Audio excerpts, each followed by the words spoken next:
Мой друг уехал без прощания, оставив мне картонный домик.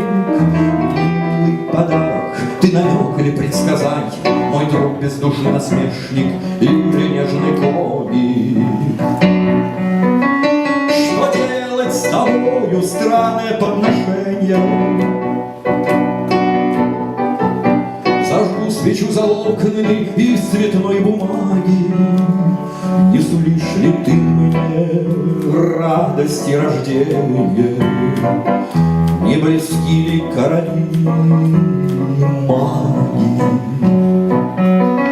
Ты легкий, разноцветный и прозрачный, и блестишь, когда я огонь в тебе зажигаю.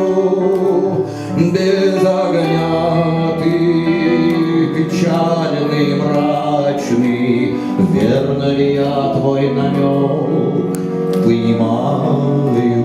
А предсказание твое такое: зайдет звезда, придут волхвы с золотом ладаном и с миром.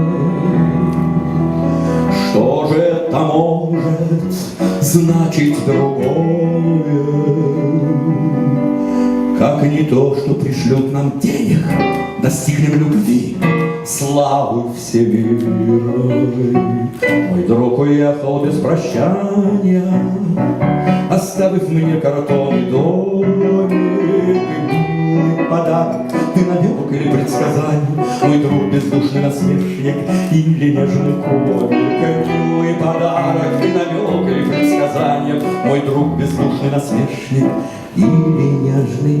И я, конечно, всех умнее, всех умнее, всех умнее, дом построю из камней.